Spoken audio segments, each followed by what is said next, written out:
Selamat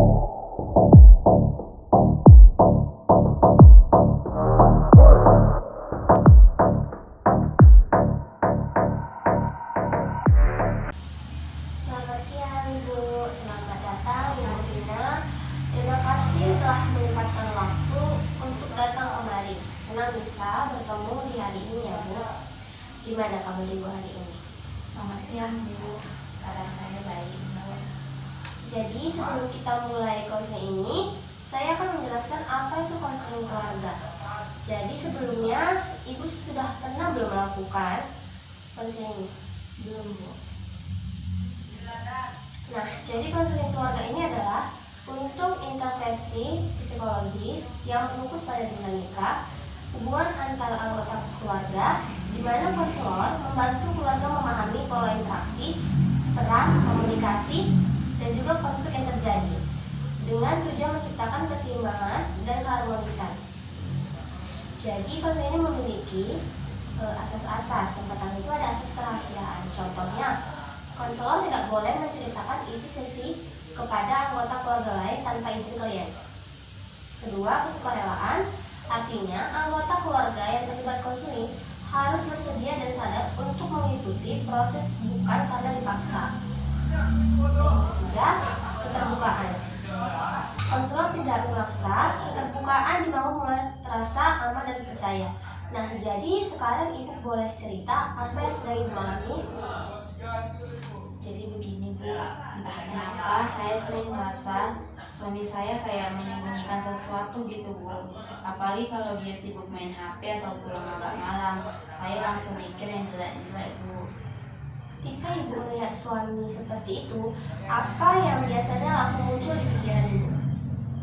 Pikiran saya langsung ke arah negatif gitu Bu, seperti jangan-jangan dia chatan sama cewek lain atau dia nggak sayang lagi sama saya Bu. Saya paham. Dan setelah pikiran itu muncul, apa yang biasa Ibu rasakan dan lakukan? Saya merasa jadi cemas, marah, kadang langsung diam atau malah ngomel Bu, kadang juga nangis sendiri. Terima kasih sudah terbuka. Dari cerita Ibu, kita bisa lihat bahwa pikiran-pikiran negatif mempengaruhi perasaan dan sikap Ibu. Ini yang sering kami bahas dalam pendekatan Siti nggak usah Kak. Jadi, mari kita ambil satu contoh, misalnya situasi suami pulang kelas, pikiran otomatis dia pasti bohong, perasaan cemas marah, tindakan diam marah menyindir. Menurut Ibu, apakah pikiran dia pasti bohong itu sudah pasti benar? Sebenarnya belum tentu juga, bisa jadi dia memang kerja lembur Bu, tapi saya suka langsung mikir yang buruk.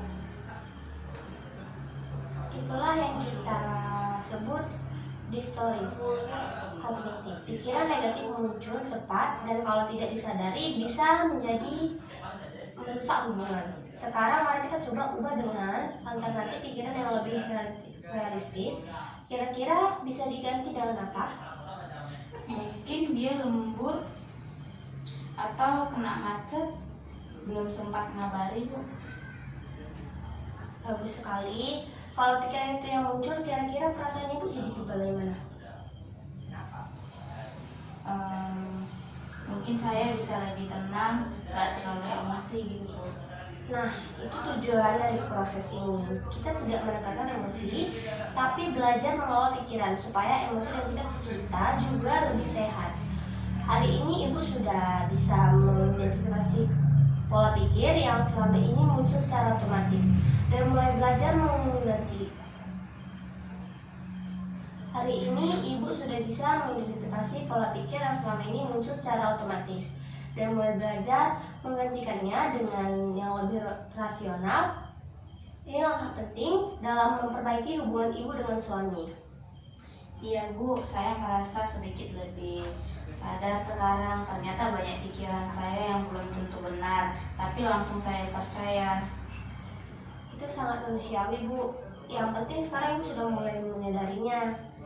Untuk minggu ini, saya ingin Ibu melakukan satu tugas ringan. Silahkan Ibu catat. Yang pertama, terjadi situasi yang memicu emosi. Misalnya, suami telat pegang HP terus, Apa pikiran otomatis ibu? Apa perasaan yang muncul? Coba buat satu alternatif pikiran yang lebih seimbang. Boleh Bu, saya coba catat semuanya minggu ini ya Bu. Baik, kita akan lihat catatan itu di pertemuan berikutnya dan belajar lebih jauh lagi. Terima kasih untuk keterbukaan dan keberanian Ibu hari ini. Saya percaya perubahan kecil yang konsisten akan berdampak besar ke relasi Ibu dengan suami. Amin, terima kasih juga ya Bu, saya merasa lebih tenang. Hari ini Ibu sudah bisa mengidentifikasi pola pikir yang selama ini muncul secara otomatis dan mulai belajar menggantikannya dengan yang lebih rasional. Ini langkah penting dalam memperbaiki hubungan Ibu dengan suami. Iya Bu, saya merasa sedikit lebih sadar sekarang. Ternyata banyak pikiran saya yang belum tentu benar, tapi langsung saya percaya. Nah, sekarang kita sudah di sesi akhir. Terima kasih Bu sudah menceritakan semua tentang permasalahan apa yang terjadi pada Ibu.